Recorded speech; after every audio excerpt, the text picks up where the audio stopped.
Good evening, everyone, and welcome, and thank you for joining us tonight.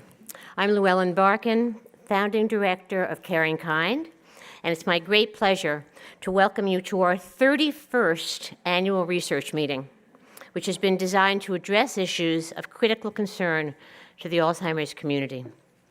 This year, given the importance of the topic and the prominence of the speakers, we're gratified to see so many of our clients, supporters, and community partners in the room. I may be overly optimistic, but I remain hopeful that our investments in research will soon pay off and effective therapies will be around to treat the disease. But until that time, there are two important things to do. First, we must all invest in and support research for care for individuals and families affected by an Alzheimer's diagnosis. We have to do this today so that while research continues to advance, the families that need our help have access to information and resources to help them face the extraordinary challenges of an Alzheimer's or dementia diagnosis. Second, we must pay attention to the increasing numbers of studies on our lifestyle choices. And we must be sure that we're getting the information which is based on good science and not on rumor or ideas that are circulated based on optimism rather than fact. I don't know about you, but I'm still hearing stories about coconut oil and deodorant. Hopefully we're all wearing deodorant and we're not afraid of it. As you read the paper, as you hear the news, as you listen to the blogs and the podcasts, please think carefully about what you are reading and hearing, and ask yourself, is the research coming from a legitimate source and from qualified research scientists? And if you're not 100% sure that the therapies you're reading about are based on this research that is legitimate, please call Caring Kind and ask us these questions, and we will direct you to those individuals who are the very best source of real information. So now, it's my pleasure to introduce Caring Kind's President and CEO, Jed Levine. As many of you know, Jed has spent over 30 years in the field and has developed an international reputation as an expert in the field of dementia care. New Yorkers have been fortunate to have Jed's leadership and expertise as more and more families are affected by a diagnosis of Alzheimer's or any related dementia. Over the 15 years that I was the president and CEO, ironically, I was also a client, receiving advice and counsel from Jed and his team as my parents' situation became more and more difficult. And like many of you here tonight, my life and my family's life were so much better throughout those years as we were struggling through their decline. So tonight, for me, and hopefully for all of us, is an opportunity not only to welcome Jed, but to thank him for the great work he continues to do in his new role as President and CEO of Caring Kind. Please join me in welcoming my colleague and great friend, Jed Levine.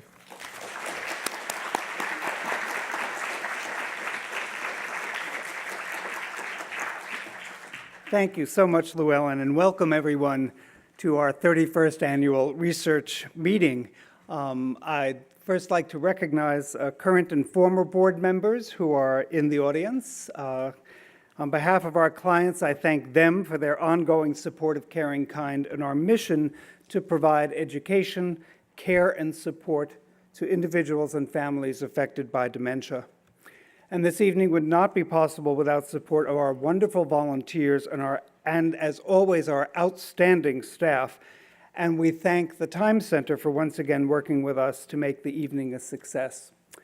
This is one of my first duties as Caring Kind's newest president and CEO, but although, as you have heard, I've been with the organization for almost 30 years and a volunteer actually starting back in the mid-1980s. And like Llewellyn and many of you, I speak to you on a very personal level. Both my grandmothers, several aunts, uncles, and cousins, and my dad were affected by progressive cognitive decline.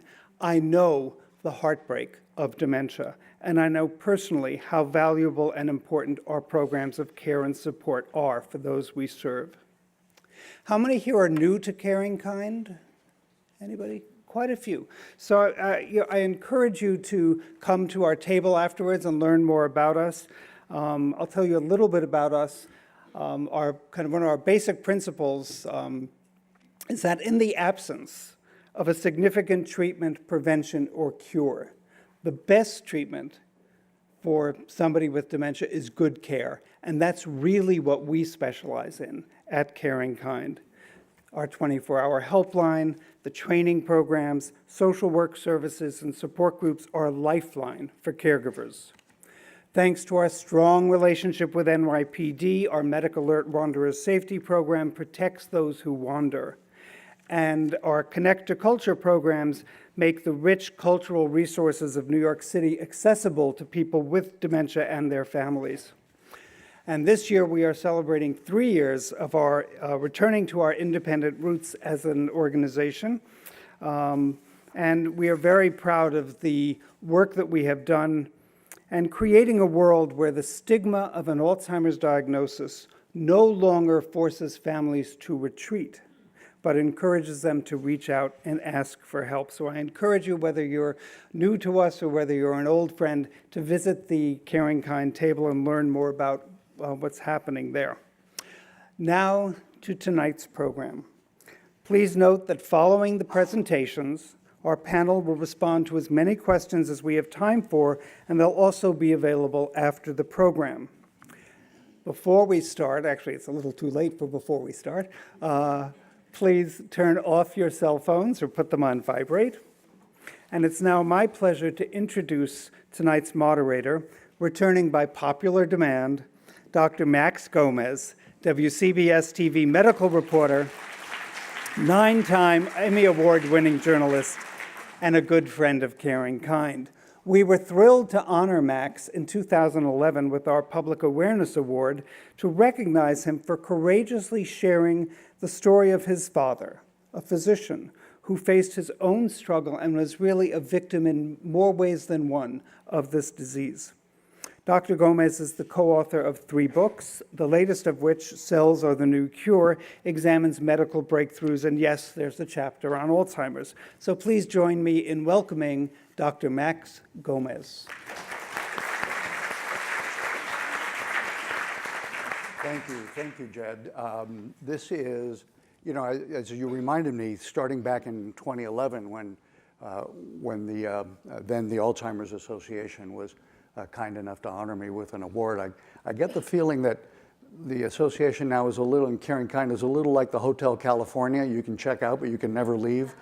I mean, I've been here now every year for a while, but this is really, it's obviously a topic that's near and dear to my heart because I saw what it did to my father. And also I obviously report on Alzheimer's and dementia quite frequently, so I see it quite frequently as well and see what it does to people. So I'm glad and happy and honored to be here. So tonight we're going to talk about something that's also really interesting that I think a lot of you are interested in. Eat, drink, and be merry. Is that going to help with Alzheimer's? Not necessarily in that order, by the way. And this is where we're going to ask some of these questions tonight. We'll cover questions such as, does our diet increase the risk of Alzheimer's? Are there foods and nutrients that can protect the brain from aging and dementia? I'm holding out for Haagen-Dazs in that category. How does sleep impact memory? And when is it too late to change my diet and exercise and sleeping habits and practices? Hopefully the answer is never on that account. So we'll spend the next hour or so getting to the heart of that. I'll ask some of the questions. I believe all of you have index cards in the little packet when you walked in. If you have any questions for our panelists, please write them out. We'll collect them about halfway through the next hour or so, and then we'll get a chance to ask some of your questions of the panelists. And I say this every year because based on past experience, a lot of you are frustrated physicians, meaning I can't read your handwriting. So please try to write clearly, otherwise I've got no chance up here. So we'll do that, and then at the end, afterwards, after we conclude, we'll have some concluding remarks from Jed, of course, and then the panelists will be available afterwards to talk more, and Dr. Mosconi will sign copies of her new book, Brain Food, The Surprising Science of Eating for Cognitive Power. So without any further ado, I'd like to introduce our panelists, and then I'm going to ask them to each give us a little bit of a background of what they do and what their research interests are. To my immediate left, Dr. Lisa Mosconi is the Associate Director of the Alzheimer's Prevention Clinic at Weill Cornell Medical College, New York Presbyterian Hospital. She's the Associate Professor of Neuroscience there. She's also an adjunct faculty member at the NYU School of Medicine, at the Department of Nutrition at NYU Steinhardt School of Nutrition and Public Health, and at the Departments of Neurology and Nuclear Medicine at the University of Florence in Italy. That's a long commute. I get that. Dr. Mosconi holds a PhD degree in neuroscience and nuclear medicine and is a certified integrative nutritionist and holistic healthcare practitioner. She's well known for her research on the early detection of Alzheimer's disease in at-risk individuals using brain imaging techniques such as positron emission tomography, better known as a PET scan, and MRIs, magnetic resonance imaging. Dr. Mosconi is interested in how the risk of memory loss in Alzheimer's disease can be mitigated, if not prevented, through the combination of appropriate medical care and lifestyle modifications involving diet, nutrition, physical, and intellectual fitness. And as I mentioned, she's the author of Brain Food, The Surprising Science of Eating for Cognitive Power. Our other panelist is Dr. Andrew Varga. He's an assistant professor in the Mount Sinai Integrative Sleep Center in the Department of Medicine at the Icahn School of Medicine at Mount Sinai. He received his PhD in neuroscience. We're the same on that, by the way. From the Baylor College of Medicine, where he studied cellular and molecular mechanisms of synaptic plasticity and memory formation. Dr. Varga completed his MD from New York Medical College and his residency in neurology from the Harvard Medical School, Beth Israel Deaconess Medical Center, and a sleep medicine fellowship at NYU. Dr. Varga is interested in mechanisms of learning and memory, the role of sleep in cognition, and the effects of sleep disorders and sleep loss on cognitive function and the risk for Alzheimer's and related neurodegenerative diseases. So let's start with Lisa. Tell us a little bit about your work, your research, your interests, and then we'll move on to some of the hard parts while I'll get to ask some questions. Okay, sure. So I'm a scientist. I am a neuroscientist by training, and I'm from Florence in Italy, which makes my commute a little impractical, but it's wonderful to be Italian in many ways. And Alzheimer's disease has been the major focus of my research since college, really. And that's because I also have a family history of Alzheimer's. But when I was in college, my grandmother developed cognitive decline, which we did not know that she had Alzheimer's back then. It took like 10 years for the disease to really reveal itself. And then her two younger sisters also developed exactly the same condition. So that's, of course, caused a huge concern for me and for my mom. And so back then, I really started looking into Alzheimer's and specifically Alzheimer's prevention.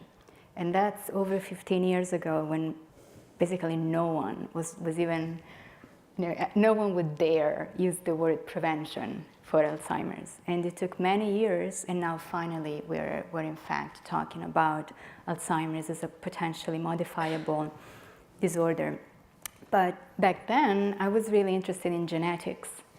And that's why I moved to New York, and specifically to NYU, where we actually met a few years ago, to look at genetics and how mutations in your DNA affect your risk of developing Alzheimer's.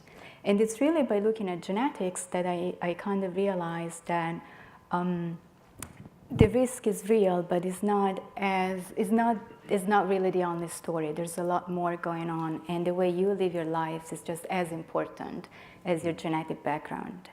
And that brought me to found the Nutrition and Brain Fitness Lab at NYU, which is the first lab I ever directed.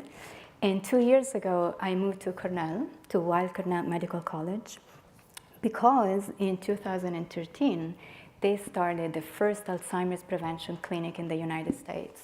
And I thought it was incredible. And they asked me to come on board as the associate director of the clinic. and I have been doing that for 2 years. I'm also the director of the Women's Brain Initiative at Cornell, because Alzheimer's disease affects more women than men, and out of every 3 Alzheimer's patients, 2 are women, and we don't know why. So this is something that we're actively exploring.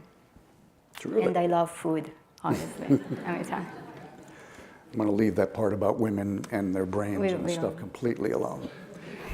Andrew, tell us a little bit about your research and what brought you to the field. Sure. So as you might have heard, I started my postgraduate career studying neuroscience, and I was really interested in understanding learning and memory, just from a real basic science perspective. And I went to medical school after that, and I maintained this strong interest in cognition, and really more from a clinical angle and understanding, diseases and disorders that affect cognition. And of course, Alzheimer's disease is one such disorder that clearly does affect cognition. Although interestingly, sleep disorders are also something that really affect cognition quite a bit. And so I ended up doing a sleep medicine fellowship after my neurology residency, and got really interested in understanding the role of normal sleep, as well as in disruptions of sleep from sleep disorders on both memory, kind of acutely, but also on risk for development of Alzheimer's disease kind of more chronically. And so I started a research program initially at NYU and then continued it now at Mount Sinai, where we kind of focus on 2 groups. We focus a bit in particular on older people who are cognitively normal, but are potentially at risk for developing Alzheimer's disease. And we study them kind of epidemiologically, meaning whether they have, any sleep disorders or not specifically, and looking at, cognition and risk for Alzheimer's over time. And then separately, I do a little bit of work focusing specifically on people that have sleep apnea, and again, looking at how that disorder in particular affects both memory and Alzheimer's risk. Terrific.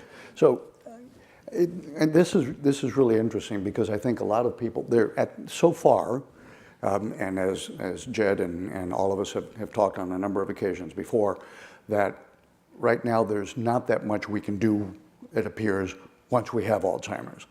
So that's why everybody's really interested in prevention, right? And sleep and diet seem to be 2 key areas where we might be able to have some sort of an impact and intervene. But is it really true, Lisa, that diet can have an impact on Alzheimer's and prevention? Tell me a little bit about that. It is true, for sure. And as I mentioned before, my background is very biology, so I was very skeptical about this. And it's really my research that convinced me otherwise. And specifically the brain scans you see up here, which is the slide I mentioned before. This is just one example of what we see when we do brain scans, and we really look at what happens in people's brains as a reaction to their diets. So to the left, that's the brain. These are MRI scans, so these are actual brains. You can see inside 2 of my patients' brains. The lady to the left was 52 years old when we started the study, and she had been on a Mediterranean-style diet most of her life, and that's the way you want your brain to look like when you're 52 years old. It's a beautiful brain. I would sign up for that. 100%. I'm always like, oh, it's such a good brain. The reason I'm saying it's a good brain is that you see these little fissures inside the brain. It looks like a little butterfly and it's black. Those are the ventricles, and you want it to be really nice and tight, because on this particular scan sequence, black means fluid, and gray and white is actually brain. So you definitely want to have more brain than fluids. So you want to have your brain really, really close to the bone, which is the little strip of white around the head. In comparison, the scan to the right, which I can't really see, this is a woman who was slightly younger. She was 50 years old when we started, and she had been following a Western diet for most of her life. She told me that she really likes burgers.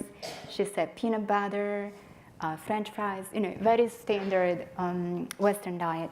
And I think you can tell quite easily that her brain contains a lot more black than the other brain. The arrows point to spots where we can see atrophy. So it's really the brain is shrinking and the fluids are taking over. And that is a risk factor for Alzheimer's disease. She was 50, but that was definitely a red flag. And these are just 2 people, but then we have looked at hundreds and hundreds of people, and we follow them over time, and we really see a similar trend. People on Mediterranean diets age nicely, they age gracefully, their brains don't change much over time. Whereas those on Western diets, their brains show accelerated aging over time, and also more Alzheimer's plaques as soon as they reach, basically when they reach middle age. So Andrew, before we talk about sleep, Lisa, tell me, what are the key differences then between the Western diet and the Mediterranean diet that make them so different? Yes, the Western diet means a lot of processed foods, not much fruits and veggies, a lot of meat and dairies, soda, caffeinated beverages. In comparison, the Mediterranean diet is kind of the opposite. A lot of vegetables and fruits, mostly fresh, locally sourced, locally produced, fish, not as much meat and dairy. Water is the main beverage. Sometimes there's a nice glass of red wine. I was going to say, what happened to wine? I thought wine was big in the Mediterranean diet. Well, yeah, but not every day. I mean, it's not the way you think like, oh, I have to drink a bottle of wine every day. It's like maybe a little bit. And for women, women only need one small glass, and men can tolerate up to 2. So that's kind of the recipe, but not every day. And there's no pasta every day. No, right. It's fresh fruits, vegetables, more fish Yes, than more red meat. legumes and whole grains. It's really like plant-based with smaller amounts of animal food, usually very healthy, like black cod. Andrew, let's talk sleep.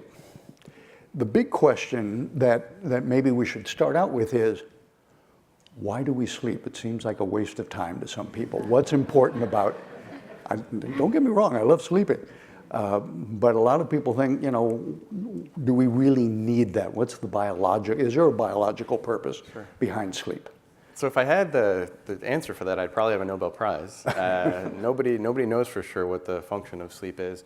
What is known is that pretty much every organism sleeps. So one thing that's been sort of fascinating to me is that things like fruit flies sleep, these little worms in a dish, C. elegans, they sleep, sea snails sleep. I mean, everything from invertebrates through mammals sleep. So it's doing something that's very, very important. And people have postulated that there's a number of functions for sleep. Energy balance and energy homeostasis is one. Immune function seems to be an important function of sleep. Cognitive processing definitely seems to be an important process of sleep. So those are some of the ideas that have been thrown out. But some of these things, we do know that certain things are happening while we sleep, right? I mean, we hear memory, we hear that's when the garbage disposal systems in the brain are more active. Right. What kinds of things do we know are actually happening during sleep? Yeah, so I mean, my knowledge base is more on the lines of what's happening from a kind of a memory and cognitive angle. We do know that when you're awake, you're processing things during the day, and sleep is a time when there's processing, or sometimes people use the word consolidation of those experiences. The brain is kind of filtering out what was salient and maybe novel about what you experienced during your waking hours versus what was not, and kind of incorporating those experiences into what is already an established framework of how you've perceived the world previously. So some of those things happen on a neural circuit basis. So the way different brain areas kind of talk to each other happens in a specific way during sleep that tends to strengthen connections between different brain areas. And then you alluded to another function, which is metabolism of different waste products and metabolites. And this was kind of a new idea that came out maybe just a few years ago, within the last, I would say, 5 years, which is this idea that during sleep, it turns out that most of the cells kind of shrink down in size, and what that does is it allows there to be kind of more space between the cells, and that allows some of this fluid to kind of come in and kind of take out the trash. Sort of, I think of it like a tide, right? The tide kind of comes in and pulls stuff off the shore. So this is this idea, and so people showed that, or some scientists showed that specifically beta amyloid, which is an important protein in the pathology of Alzheimer's disease, seems to be taken out of the brain more rapidly during periods of sleep as opposed to wakefulness. And so that's one reason why consolidated sleep might be really important. So now that we've got kind of a background on sort of what's happening here, let's get to what we really want to know is, how do we do something about it? So let's start out with, Are there some foods that can really make a difference, and what is it about those foods that seem to make a difference in terms of reducing our risk for dementia in general and Alzheimer's specifically? I would say there are 3 types of food that have been consistently associated with a lower risk of Alzheimer's later on in life. And these are fish, green leafy vegetables, and berries.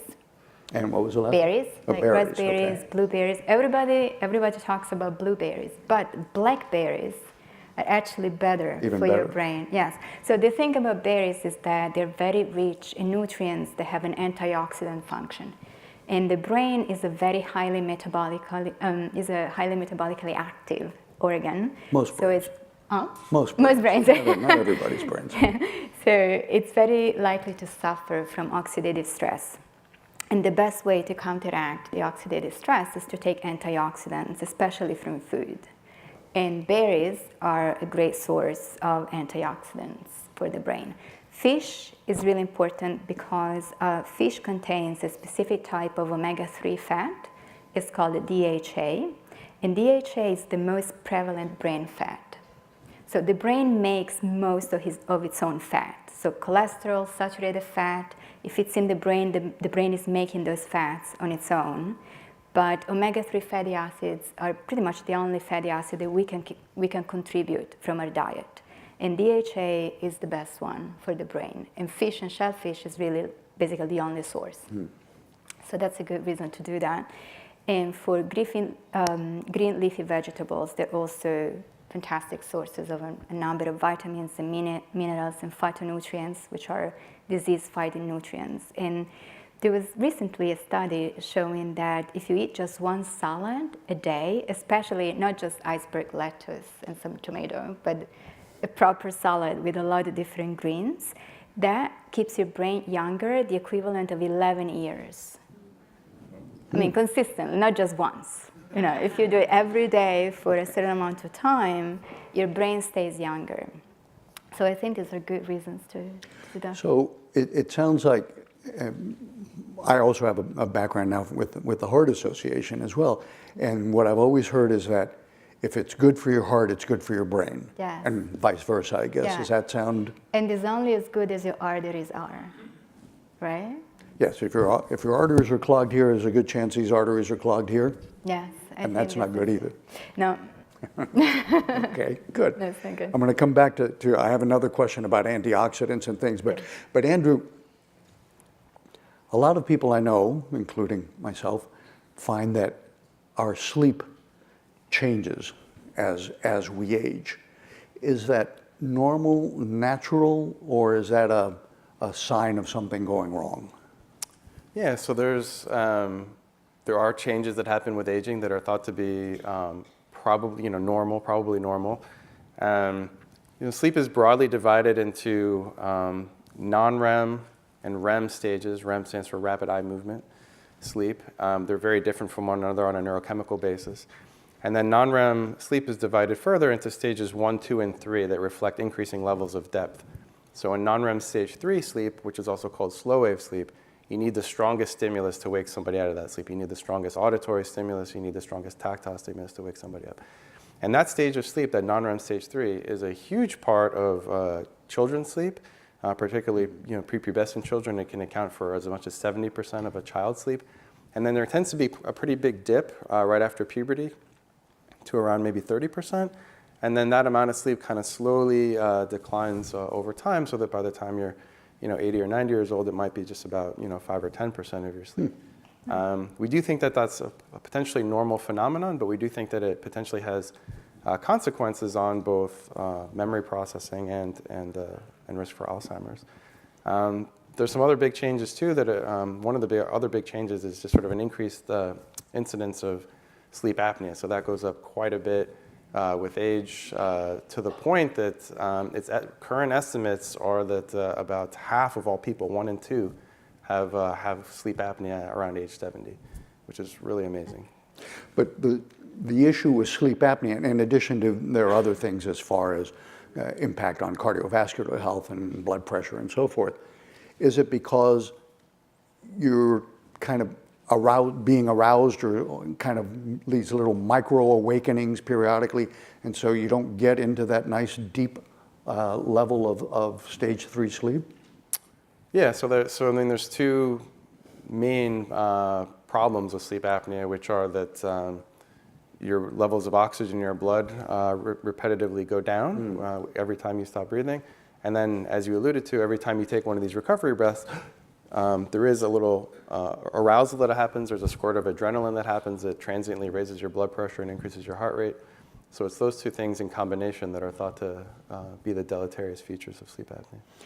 So I want to come back because the next question is, what can we do about it? But that's a I was little waiting longer. for that one. Yeah, that's a little longer answer. You get the next one. So what we hear a lot about when it comes to not just brain health, but kind of whether it's cancer and heart health and so forth, is inflammation, right? As inflammation, is that an initiating or a contributing factor in dementia and Alzheimer's?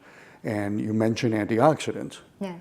Well, everybody's going to run out and grab, pomegranate juice and vitamin C here. Is that going to make a difference, or do we really need to get it from food? From natural sources? It's a great question. There is evidence when studies look at people's diets and really look for associations between intake of antioxidants from foods and risk of dementia, they always find strong associations. Like the more antioxidants you eat from your foods, the lower your risk of dementia later on in life. Then clinical trials went ahead and just gave a lot of supplements to people, followed them over time, and reported nothing. And that was puzzling to many people until evidence was provided that the antioxidants in supplement form are not as powerful as the natural antioxidants from foods. In part is really an efficacy issue of the preparations of the formulations that are chemically derived instead of natural. And there's also, I'll give you an example, vitamin E. Vitamin E is one of the most powerful antioxidants we have. It comes from almonds, it comes from flax seeds, it comes from olive oil. When you take it in pills, you only get one type of vitamin E. It's called an isoform. Usually the supplements give you the alpha tocopherol, it's called. When you eat the foods that contain vitamin E, they don't just contain one isoform, they contain 8. And every little isoform has different effects. Like gamma tocopherol improves oxygenation, so blood flow to the brain. Alpha tocopherol is more an anti-inflammatory, also antioxidant. So every one has a slightly different effect, and you get the most benefit from consuming all of them regularly. So I would say diet over supplements is a rule. And then in case of deficiencies like smokers, then it's important perhaps to supplement like vitamin C. So it's not just that there are a variety of different forms in greens and berries and so forth.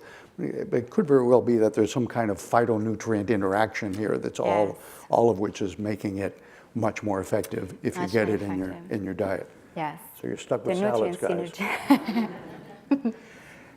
Andrew, so what can we, so our deep sleep is going down, we may have trouble sleeping through the night, so forth. What can we do to make that better? And does that mean pharmaceuticals? Does taking Ambien because then you sleep more deeply and longer? We'll wake you up later if you want, but No, I just... but does that make a difference? I mean, how do we, if this is a natural process and we're stuck with this, or can we do something to intervene and make it better? Yeah, so I mean, I think there's 3 features of sleep that are pretty important, right? So one is duration, right? One is quality, and then the third is consistency, right? So Consistency meaning having the staying same sort of sleep onset time and sleep offset time on a regular basis, right? So,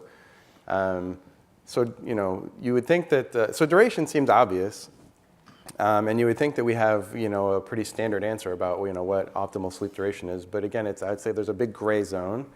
7 to 8 hours still seems to be, the recommendations of the American Academy of Sleep Medicine and the National Sleep Medicine Foundation. There's a window. We say somewhere between probably 6 and 9 is acceptable. If you're really getting less than 6 on a routine basis, day in and day out, and you're not catching up in any sort of way, or vice versa, if you're sleeping longer than 9 hours, it suggests that something's probably amiss. So duration is one component of it. As I said, consistency is another one. So if you're getting your 7 hours, it is better to have, for example, a 12 midnight to 7 a.m. schedule day in and day out than it is to have, that schedule one day, 4 a.m. to 11 a.m. the next day, and then 10 p.m. to 5 a.m. the next day, right? Even though the average is 7 hours across those 3 days, it's better if the sleep has more consistent timing.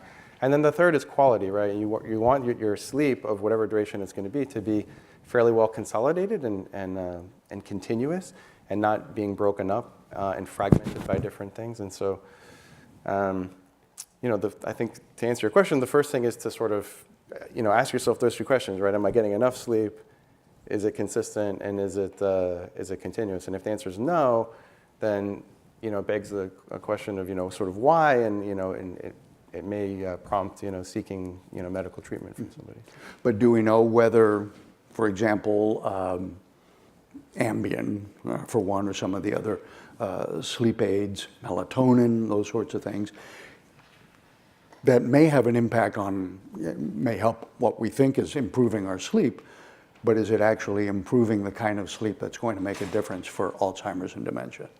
Yeah, so I think the answer is that you shouldn't take anything like these things, any of these sleep aids, unless you really need them, right? So people that really have insomnia and are suffering, and they're not sleeping day in and day out, and they're getting very short sleep durations, there may be an indication to take those medicines. And in that situation, I think taking those medicines, even if it's not replicating the ideal type of sleep architecture you might otherwise get, is probably better than having no sleep at all, right? And having really short sleep duration, sort of day in and day out. But you're right that those medicines, Ambien in particular, they do change sleep architecture. They do give you a sleep, but it's not the same type of sleep that you would perhaps have ordinarily under natural circumstances. Okay. We've got more on that. We're going to come back to that. Lisa, we talked about foods that might be good for the brain. Mm-hmm. What should we avoid? We should avoid processed foods. There's consensus, which is nothing short of miraculous if you're a scientist. But tell me what qualifies as processed food, because that's kind of a big umbrella, and not everybody agrees with what fits under that umbrella. That is true. So there are different degrees of processing. If you take an apple straight from the tree and eat it right away, that's fresh fruit, and I think everybody agrees. But even if you just dry the apple and add a little bit of antioxidant vitamins or some other nutrients to preserve it, that's already a processed food, but it's minimally processed. The problem is with highly processed foods, which are, broadly speaking, unnatural. Like they last forever, they never go bad.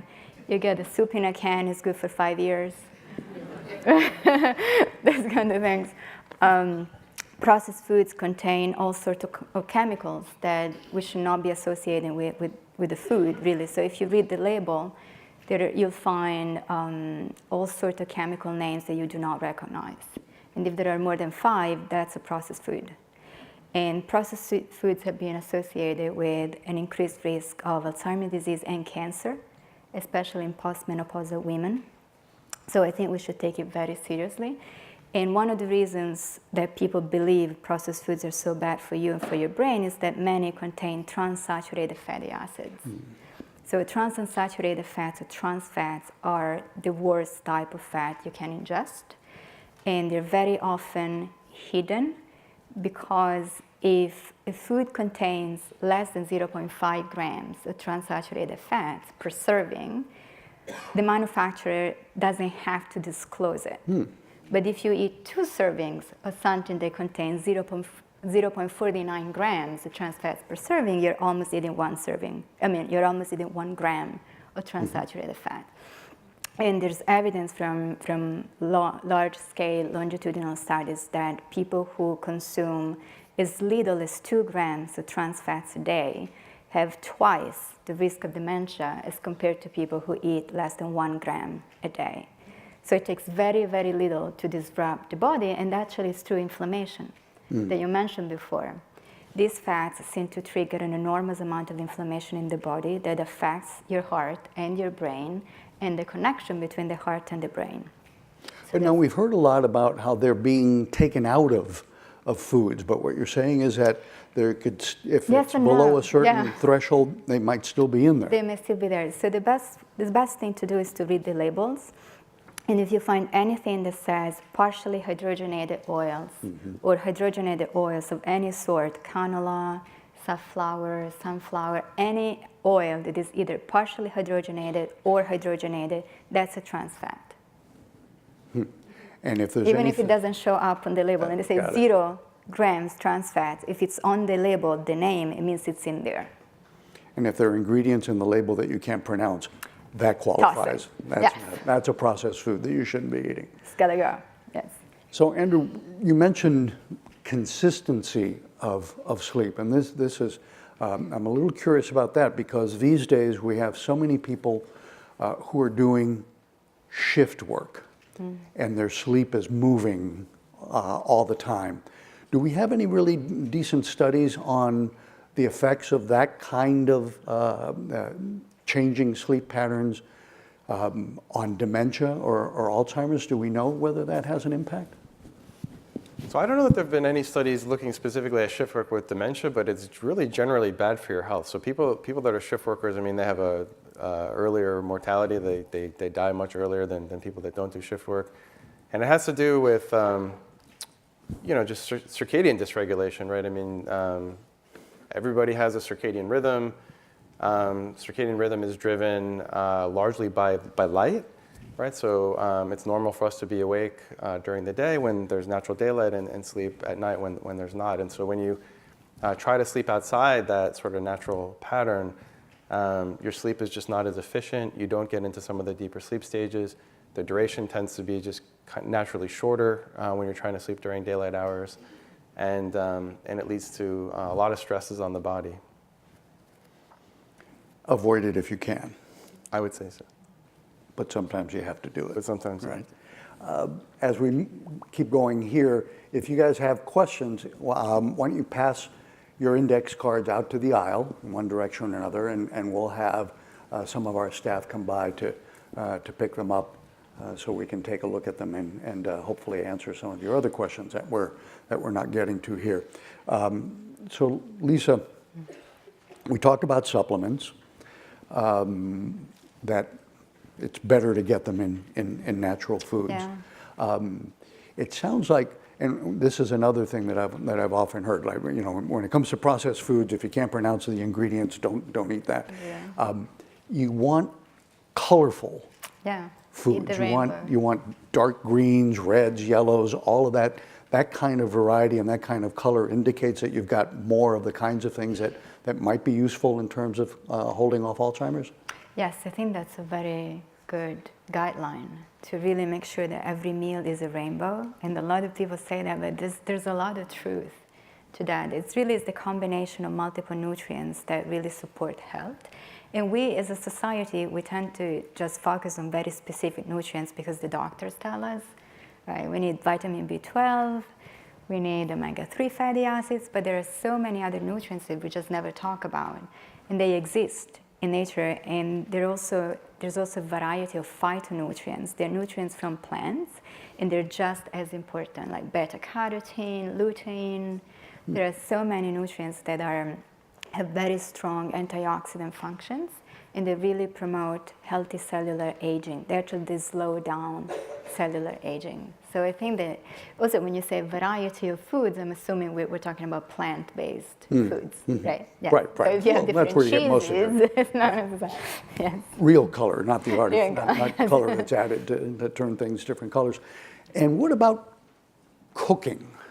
How about what about cooking? Because we hear, you often hear the raw food sort of movement, and that Yeah. somehow is better or worse for you. But there are certain for example, tomatoes releasing lycopene. If you cook them, If you you cook get them, more of that. yes. So is there a better way, cooking versus raw or raw versus cooking, that's any better or worse? I think for Green vegetables, I think the consensus is that they should be eaten raw as much as possible or lightly sauteed. But for other veggies like tomatoes, carrots, butternut squash, pumpkins, so the red, orange varieties, if you cook them, especially roasted, it really brings out the beta-carotene that's in the food. So it's actually, it kind of boosts the potency of the antioxidants. And also cooking has an effect on fiber. So there are some fruits and some veggies that contain soluble and insoluble fiber. And if you cook those that contain soluble fiber, it actually has more of a laxative effect. So it really supports digestion faster, I would say, than the insoluble fiber. So it really depends on the food. Yeah. Pooping is good for you. Yes. This is the bottom. That's what you really Well, it meant really to helps say. your microbiome. I think everybody talks about the microbiome, right? Yes. And also fermented vegetables are really healthy for you, and they're very important. It Such is a as? form, it's not really cooking, but kind of, Right, but that's it's, sauerkraut, manipulation. kimchi, what else is? Kimchi. There are many fermented veggies. Health food stores carry so many. There's you can have carrots and beets and ginger all mixed together. I have all these different jars in my fridge. I'm going, but okay, what do I have in the fridge? Sauerkrauts with turmeric. There are so many onions. Yeah? Oh, Cabbage, all different sorts Yes, of cabbages. So not just white, but purple. It turns out really bright purple is so good for you. Cool. Yeah. So Andrew, I know that sometimes if I feel I haven't gotten enough sleep, my memory doesn't seem to be quite as good. I like to tell people I still have that photographic memory. I just don't have same-day service anymore. Right. And so, you know, I'm trying to remember somebody's name or something, or a movie that I saw, and sometime around midnight it'll come back to me, and then I'll call that person and wake them up and tell them who I was trying to remember. But how does sleep impact memory? That's not the same as dementia, is it? Right, right. So I mean, that's part of what I study is you know, what are the features about sleep that kind of you know, help to process or consolidate different kinds of memories. And one of the things I try to explain to people all the time, right, is that, you know, memory is not a unitary phenomenon. There's many different kinds of memories. There's real simple things like declarative memories for facts, right? You know, Albany's the capital of New York, this kind of stuff. There's episodic memories, right? Like, oh, you know, a string of events across time, right? Last Christmas, you know, Uncle Joe did this and it was funny. Right across time, there's emotional memories. There are non-declarative memories, things like procedural memories. So if you learned how to play a musical instrument when you were a child, maybe, you know, you remember how to play that for, you know, lifelong. Riding a bicycle. Riding a bicycle is a motor memory, right? So there's lots of different kinds of memories, and sleep seems to you know, impact them in different ways. And what's interesting is that the different stages of sleep seem to impact memory in different ways. And so, you know, this is kind of painting a picture in broad strokes, but that deep stage of non-REM stage 3 or slow wave sleep seems to be really pretty important for declarative memory. And you know, people have run studies looking at the decline of slow wave sleep with aging, and its impact on the ability to form these declarative memories. So that it seems that the natural decline of slow wave sleep with age does seem to negatively impact your ability to remember these declarative memories. And Declarative memory meaning facts? Yeah, just memories for facts, or dates, numbers. Simple associations. If you memorize pairs of words or things like that, and it sort of begged the question, of course, as to whether you know, augmenting slow wave sleep in some sort of way can actually improve declarative memory, right, with aging. And people have tried to do this in a couple of different ways. So people have tried to do it with you know, with medicines and pharmacology, and it turns out that has not been terribly successful so far. And you know, nobody totally knows why, but it might have to do with the specific timing of these slow waves as you sleep. Because when you take a medicine, you don't get any temporal specificity, right? You can make slow waves happen more, but you don't get to kind of dictate when they occur.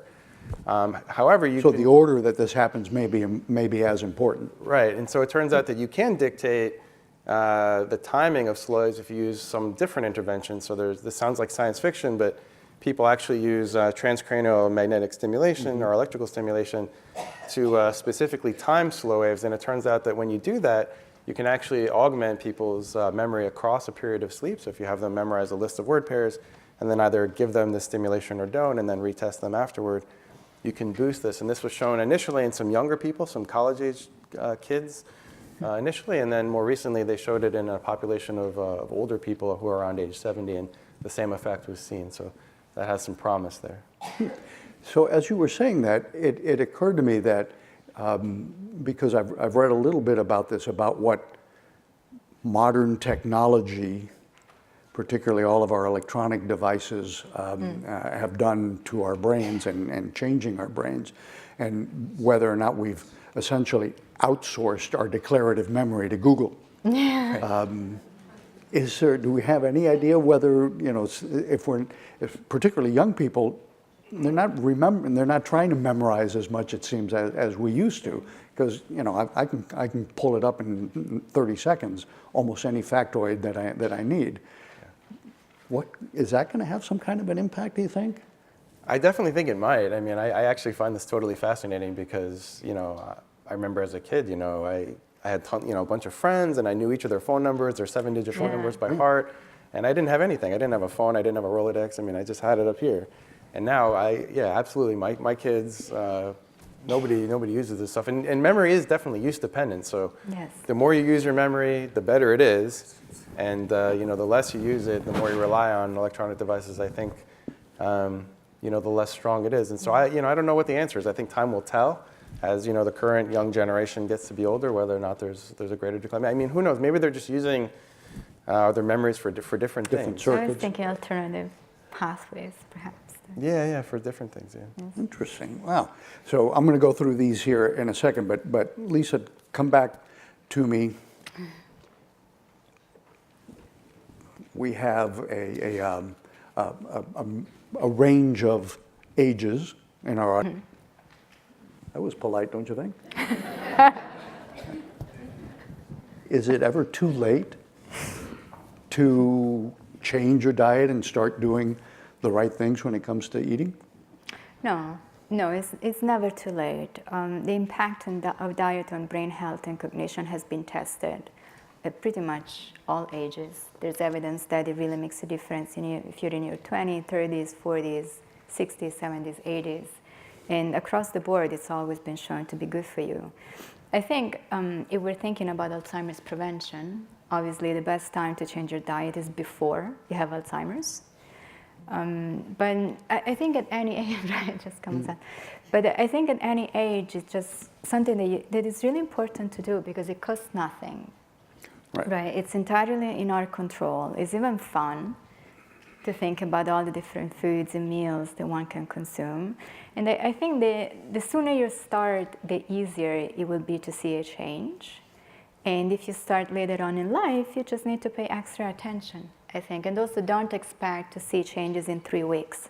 Like I've seen a lot of magazines and a lot of books that say, oh, just follow this diet and in 21 days, you'll be like brand new. And that's just totally unreasonable. As a brain scientist, I can tell you nothing is going to happen in 3 weeks. Right. It's a great start, but it takes months to see a change. At the clinic, we see changes in 6 months. Mm-hmm.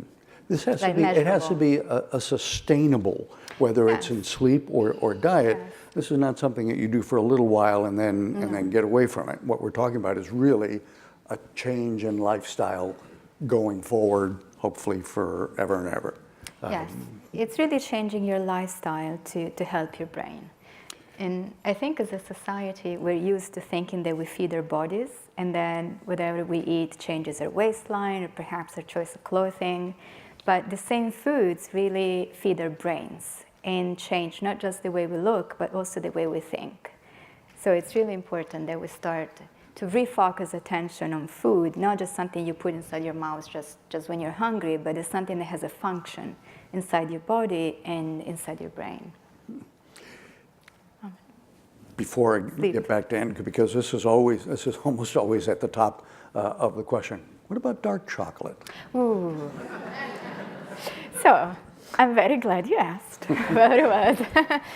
So dark chocolate with a cocoa content of 80% or higher is actually an excellent source of theobromine. Theobromine is a substance that has a very strong antioxidant action and is also a stimulant. It's like caffeine, so it's a vasodilator. It improves blood flow to the brain and to the heart. And so it's really good for you. It keeps your neurons active and strong. The problem, I think, in the United States is that most chocolate comes in the form of candy.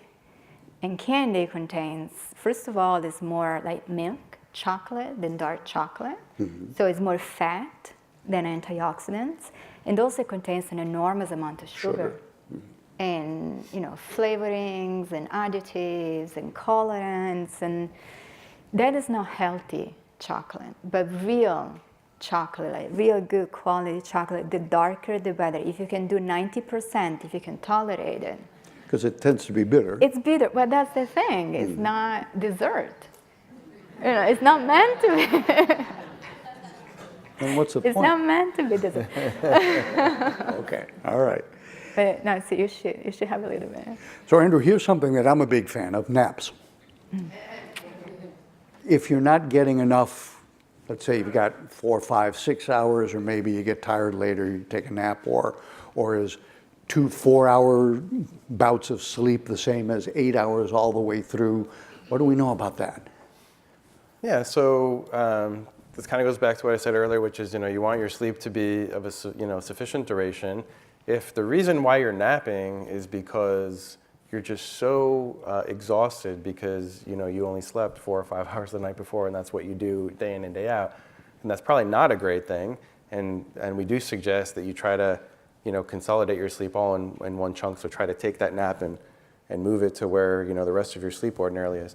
But if that's not the reason you nap, then napping can be fine and even helpful actually. So people have shown again for certain types of memory processing that even relatively brief naps, 30-minute naps, can be really helpful. You can have this boost in your declarative memory across a 30-minute nap. And then we do know that napping does tend to increase with aging a bit. And I think that as long as you're still getting a sufficient sleep, that napping during the day is otherwise can be totally fine and healthy. Because this one question very politely calls it getting up 3 hours and then urinating and then going back to sleep. I would have said, you got to get up to pee. That, Is that a nap? I mean, you can't do anything about that. You might sleep well, but you've got to get up and it breaks up your sleep. Yeah, I mean, that does happen. There's things to watch out for especially with the urination, I would say, which is, first of all, make sure that there's not an issue going on, that there's not a prostate issue or other urinary issue going on that's contributing to that. I mean, again, I hate to sort of harp back on the sleep apnea thing, but frequent urination at night can actually be a sign of sleep apnea. It turns out that the sleeping, as your bladder, slowly expands with fluid, it's sending neural signals to the brain that yes, the bladder is expanding, but the sleeping brain should ordinarily be able to suppress that signal or at least understand, yes, I understand that, the bladder's, wall is increasing, but it's okay. And what happens is that when you have sleep apnea and you have one of these little arousals, suddenly the brain is no longer sleeping and has to respond to the bladder, and so. I've treated many patients with sleep apnea, and they come back to me, and one of the things that they commonly say is, oh my gosh, I'm not going to the bathroom nearly as many times. I used to go, 3 or 4 times, and now I go maybe 0 or 1 time. So it's something to consider. Got it. Fish, big part of the Mediterranean diet. Yes. Big in, obviously, fish oil, which, as you said, is an important component here. Mm-hmm. Is there some types of fish that are better or worse than others? Because we also have heard periodically that, for example, pregnant women should not have too much fish because some of it contains mercury, and that's going to be a plus minus. What's good fish and which ones might not be as good? So the fish that is best for your brain is fatty fish, and specifically cold water. Fatty fish. Cold water, fatty fish. Yeah, so salmon is a very good one, and everybody knows that. But also herring, trout, mackerel, bluefish, sardines, anchovies. Those are all really good choices. If mercury is a concern, then the smaller the fish, the lower the chances of mercury contamination. Also, salmon actually has been shown. Salmon is a big fish, but it was shown to contain usually very low levels of mercury. So salmon is also safe. Albacore tuna is one of the most contaminated. Ooh. Yes.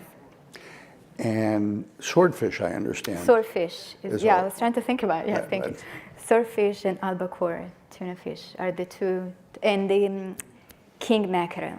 The king mackerel. So the smaller ones are safer, and the big ones are usually contain more mercury. Right. The bigger predatory fish tend to eat Yes. the little ones, and they, And then as they it load goes up up the on the food mercury. chain, they keep concentrating the mercury until you get to the great big fish, and they got lots of mercury. Yeah.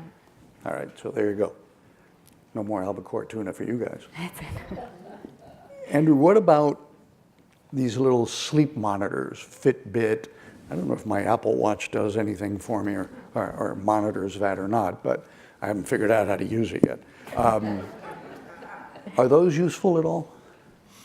To tell Yeah, I you mean, I kind of think what's they going can on? be. I think that you have to take with a grain of salt exactly what they're purporting to tell you. Right. So the way most of these work is that they just pick up motion in some way, shape, or form, and they translate when there's lots of motion and there's activity, that's going to be wakefulness, and when there's not a lot of motion, that probably represents sleep. So I think that for the most part, Fitbits and its like do a reasonable job of estimating total sleep duration. So if you just want to know in any 24-hour period, how many hours of sleep am I likely to be getting, I think the Fitbits and its like do a reasonable job of estimating that. But a lot of them purport to tell you additional things about your sleep, how much light sleep versus deep sleep. Some even say they can tell you how much REM sleep you've had. And I think that they do a very poor job with that. And we've done research on sort of head-to-head comparison against brain EEG, and I think they're just not up to snuff yet. And might they be in the future? Maybe. And I think that they're potentially starting to integrate more signals beyond just motion. So some of them are picking up things like pulse, possibly even things like blood oxygenation, arterial tone, things like that. And so the more signals you can pick up and integrate, maybe the more you can have some more faith in understanding the sleep stages. But where it's at now, I think total sleep time is probably okay. Anything beyond that's probably not so good. And it might be useful because a lot of people with sleep apnea don't even realize that they're waking up, and these little things might give them an idea that they're not getting as much good sleep or even as much sleep in general as they thought they were getting, no? Sure, and some of them, have or take into account some auditory channel. And so, one of the things that goes along with sleep apnea quite a bit is snoring. So snoring is just when your upper airway is vibrating. That's what creates that snoring sound. And when you're snoring and the upper airway is vibrating, then it's prone to collapsing down. And that's what an apneic event is, when you stop breathing because the airway collapses. So, so some of these, incorporate like a microphone and pick up sounds, and they can pick up even snoring sounds sometimes. So those can be helpful in that regard. And CPAP to treat sleep apnea then would be a good thing. Yeah, so CPAP, which is an acronym, stands for Continuous Positive Airway Pressure, is probably the most common treatment for sleep apnea. I tell my patients that it's like a glorified hairdryer. And it's in the same way, if you took a hairdryer and put it in front of a plastic shopping bag, the shopping bag would kind of puff up. That's basically how it works. CPAP just takes room air, it heats it up and humidifies it and just blows it into the upper airway through a mask that you wear over the nose or mouth. It's a great therapy. I mean, it absolutely works for sleep apnea. The drawback is, of course, that it's kind of cumbersome, and sometimes it takes some getting used to. And so there's people that don't like it as much. There are alternative therapies. You can use an oral appliance, like a dental appliance. Bicarb is a popular one. Sleeping in certain positions can be helpful. Lots of apnea tends to occur when you're on your back, so sleeping on your side can be very helpful. So there's more than one way to address it. I'm trying to shake that mental image of a Con Air shoved in my mouth, blowing hot air down my throat, but it's probably not that bad. Lisa, this is a discussion that I've had with, shall we say, my significant other, about fresh fruits and vegetables versus frozen foods. Yeah. equivalent, differences, better, worse? So Then I'll tell you what I think. Okay. You tell, You wanna you start? tell Tell me no, what you but think. No. you're the scientist on this one. what does the significant other say? Do I look Not even that dumb? consider. So it depends on what kind of food we're thinking to freeze, right? If it's meat, No, fruits and vegetables. fruits and that's talking veggies. about, yes. So, well, it kind of, if you freeze them, you lose part of the power of those foods. It's true. So frozen, let's say frozen berries are not nearly as biologically active as fresh berries, fresh ripe berries. Now that said, there are some, like I'm thinking, for instance, wild berries, like wild strawberries or wild blueberries. It's much better to buy the real thing and freeze them than buy those enormous jumbo things that you find on the street. And they're not organic, they're polluted, you don't really know what you're eating. So in that case, I would buy frozen, which I have them in my Well, because the way I understood it, and correct me if I'm wrong, and then, well, then we'll have that discussion later. Yeah. So-called fresh fruits and vegetables in the grocery store may have been picked, boxed, shipped, put on the shelves, sit there for a day or two or more. Yeah. You buy them, you put them in the refrigerator. It may be a few more days before you get them. All the time, they're losing their nutrient value, no? They are, yes. Whereas many of these fruits and vegetables, they're picked and they go right to the plant, boom, and flash frozen, and that tends to stop the degradation of these nutrients. Yes? Yes, it's trade-offs. I mean, if you have access to seasonal fresh fruit, that's Well, of arguably course. better. Like blueberries in winter. Sure, Why? because they're coming from South because America they're coming from somewhere. South America, but they had to come all the way from South America. So what exactly are you eating? What was on the truck? There was just, I mean, can you do I still think I'm right. fresh fruit? Okay. Andrew, we talked a little bit about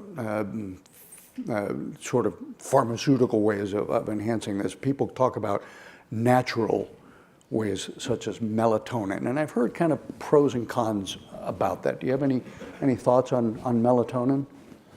Yeah, so melatonin, is a hormone that's produced naturally by the body, and it fluctuates with a circadian rhythm. So melatonin levels start to go up as you get closer to your natural bedtime, and you can buy it, of course, in the pharmacy over the counter.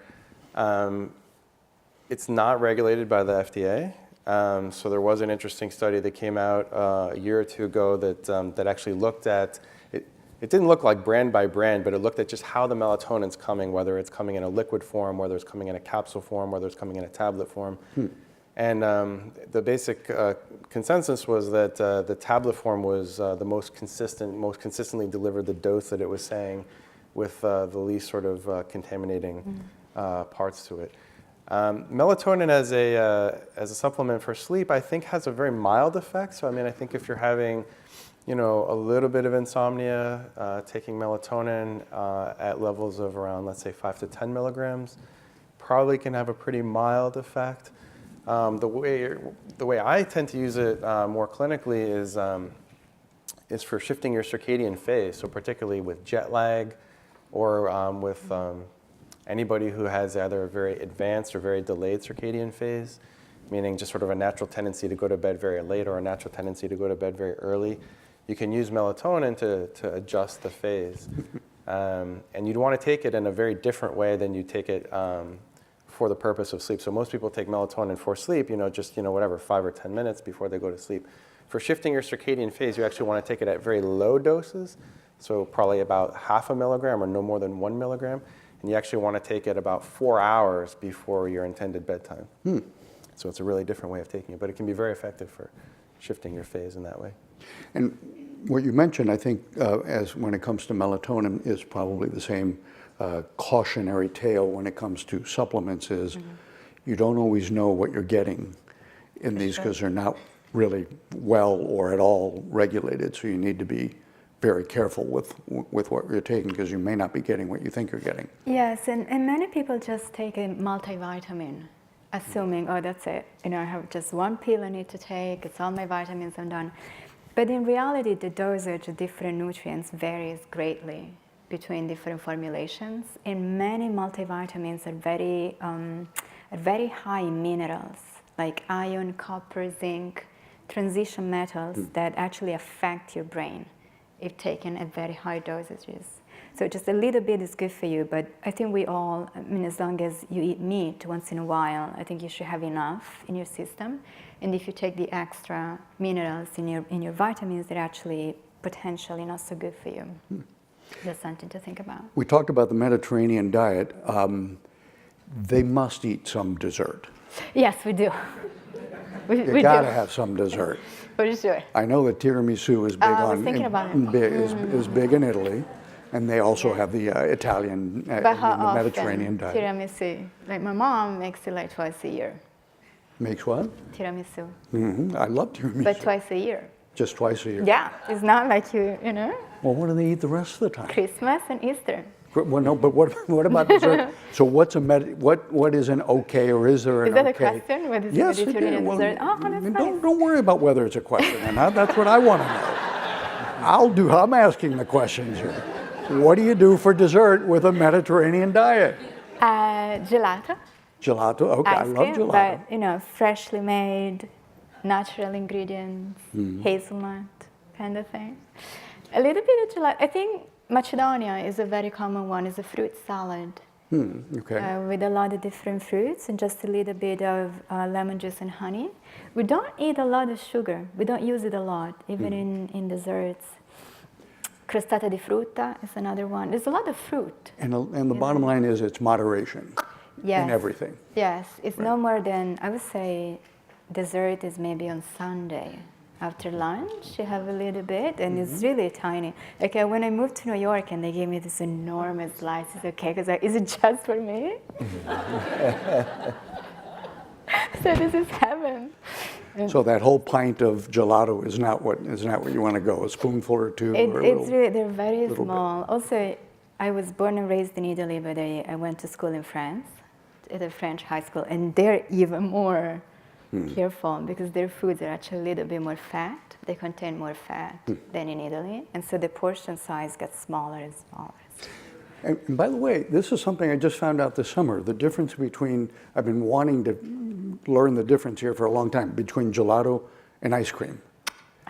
And ice cream is cream, much higher fat, and gelato is actually made with milk. So it's somewhat lower Yes. in fat. But it's the way you make it and process it that actually makes it taste just as good, but it's actually lower in fat, right? It is much. Okay, go for the gelato. Yes. Andrew, finally, tell me, one of the things that people talk about improving their sleep is exercise. Although I've also told that exercising shortly before trying to go to sleep is not a good thing either, because that can impact it. Is exercise a decent way of improving sleep and sleep quality? Yeah, absolutely. So exercise has been shown to, in particular, increase that deep stage of non-REM 3 or slow wave sleep, irrespective of age. So young people, old people, exercise can help it. You did, I think, hit an important point, which is that the timing of exercise can matter. We generally recommend that morning exercise is best. Evening exercise isn't necessarily bad, but exercise in general is a very wake-promoting signal to the brain and to the body. And so if you're exercising too close to your bedtime, it could actually exacerbate some insomnia. So if I do have people that are complaining of insomnia, it's something I tell them to consider is potentially shifting the time that they exercise to earlier if they're exercising too late. Couple of hours, or? Yeah, usually within about three. You want to finish your exercise routine within 3 hours of your intended bedtime. And it does seem to improve sleep and sleep quality then. Yeah, it does seem to improve non-REM stage 3 amounts across the night. Do we know anything about sleep and going back to inflammation that we talked about before? Does sleep have any impact on inflammation? Because inflammation now seems to be kind of the root cause of everything from cancer to overweight to Alzheimer's. Do we know anything about sleep and inflammation? Yeah, so I mean, sleep is a time when, the immune system is thought to be regulated, and pro-immune factors are thought to go up. Again, sleep disruptions, especially from apnea, definitely increase that inflammation quite a bit. People have looked at this inflammation along blood vessel walls in people that have apnea versus those that don't, or those that had apnea and then subsequently were treated, and show that the levels of inflammation definitely go down.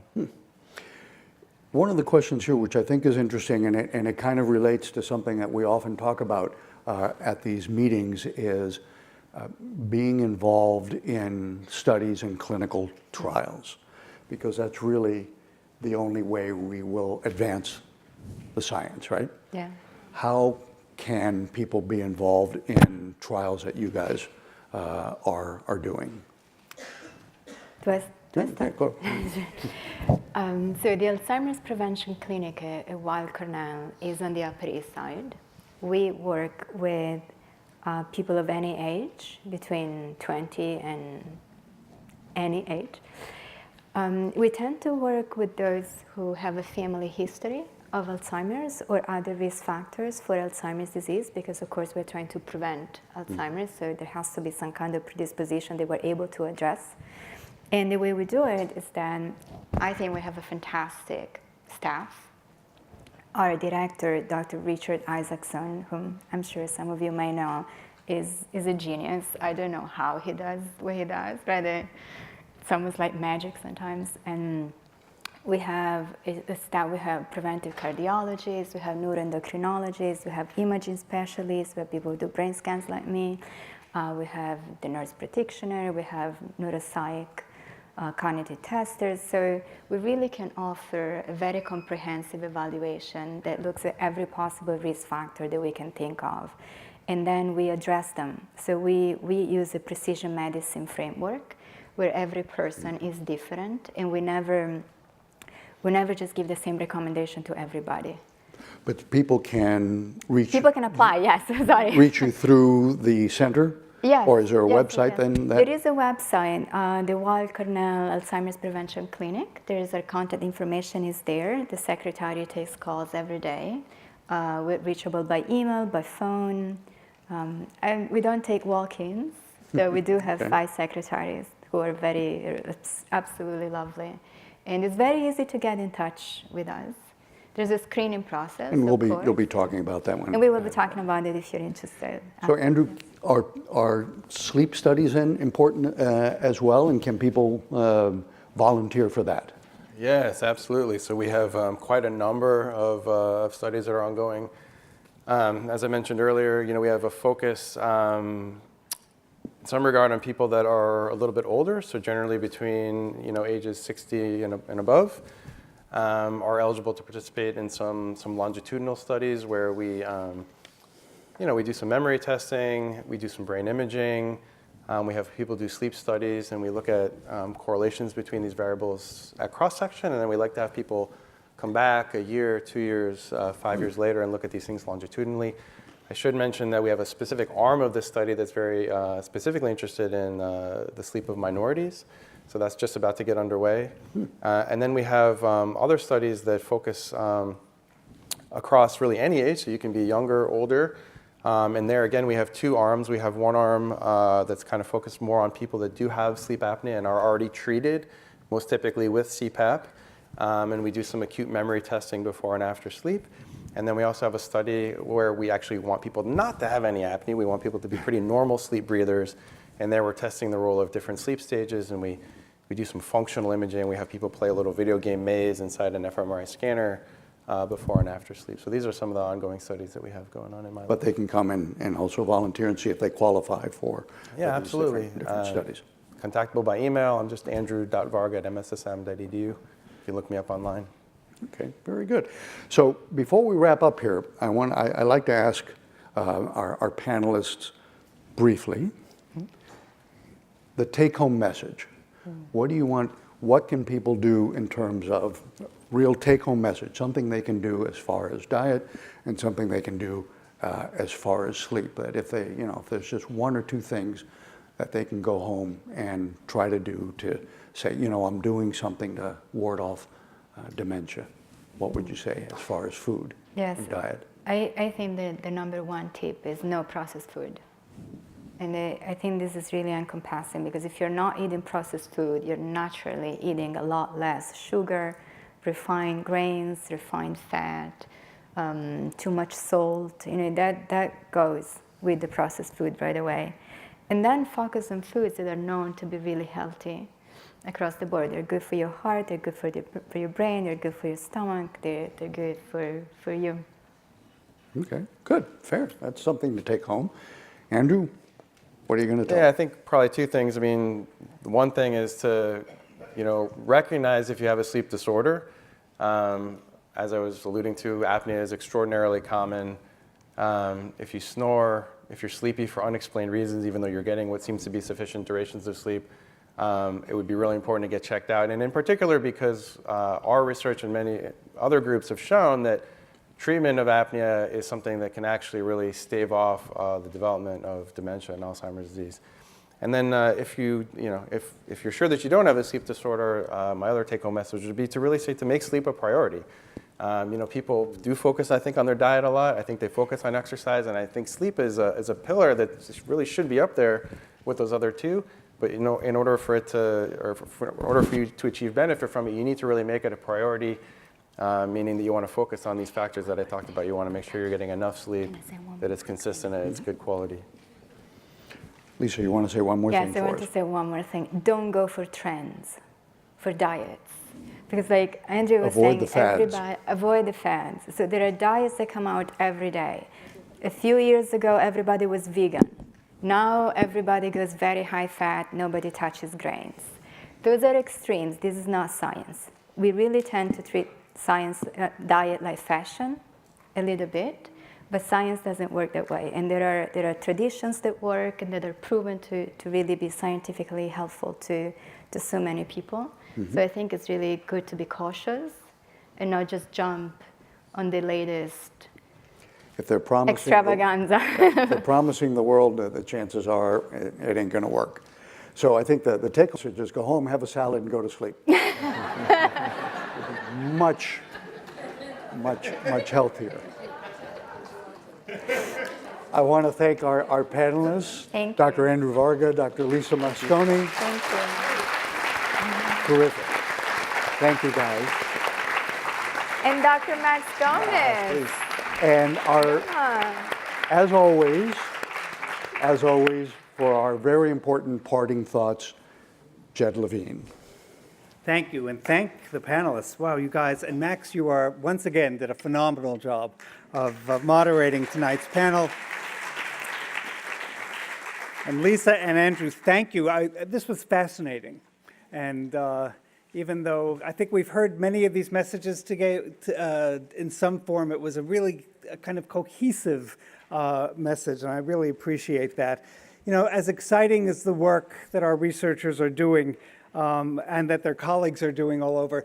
Unfortunately, the pace of research has been really disappointing in terms of a real result in terms of having a disease-modifying approach, which is why I think while we're looking at this issue of prevention is really, I think, the wave that's going to have the most impact in the future. So thank you so much for that.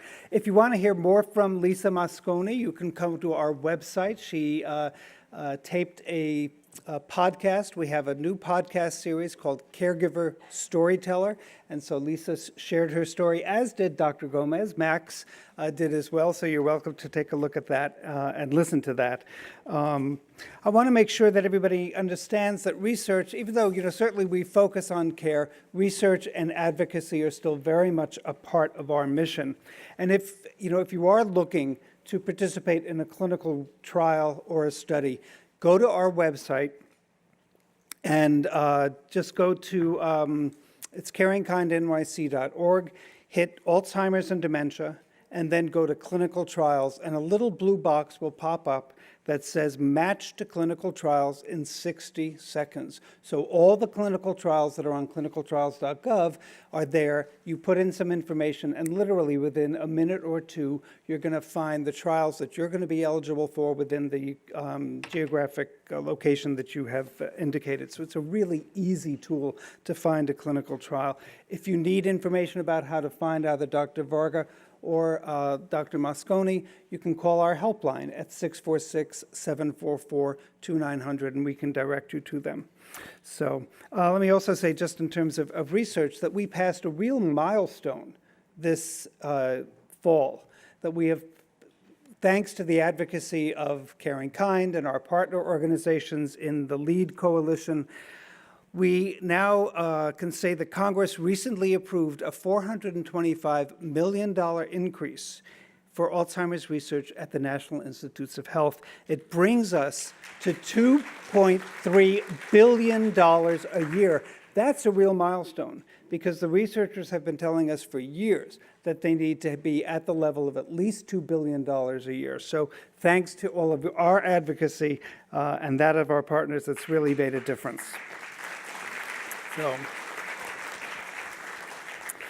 So remember, until there is an effective treatment or prevention or cure, good care continues to be the best treatment for persons with dementia. So please stop by our table and learn more about our free programs and services. Let me underline free. We are an organization that is 95% privately funded. We depend upon the support of our donors and foundations and our board and our everybody who has been so generous, so that we can ensure that our services are available to all who need them. So I'm going to ask you that if you've been helped by calling the helpline, by being a member of a support group, by coming to the Family Caregiver Workshop and learning how you can better care for your relative and care for yourself, or if you've been helped in navigating this very complex long-term care system that we have by speaking with one of our outstanding social workers, please consider making a gift today to Caring Kind. Every dollar counts. So please visit our Ways to Give table, speak with Ed Chiswick, who will be there, and please consider making a monthly donation. Monthly donors provide a base of funding that we can depend upon, and it's an easy and painless way to truly make a difference. So if everybody here made a monthly donation of $25, less than $1 a day, $25 a month, it would add up to over $100,000 a year. Just think what you could do as a group to support our work. A case of really where a little bit can go a long way in providing the pathway to hope that is Caring Kind for families facing this daunting challenge. So please consider making a gift this evening. And before we close, I want to acknowledge and thank the staff who have worked really hard to make this event possible. Carol Byrne, who couldn't be with us today. She happens to be in Paris, so I'm not feeling so badly for her. And thanks to my assistant, Linda Centeno, to Chris Doucette, to Danielle and Daquan and everybody else who has helped today. And especially thanks to my longtime partner and now semi-retired founding director, Llewellyn Barkin, for helping to pull everything together. I ask you to please complete the survey that was in your package and give it to a Caring Kind staff member or leave it on our table. And now I'm very pleased to invite you to meet our panelists and join us for the book signing in the lobby. Thank you all.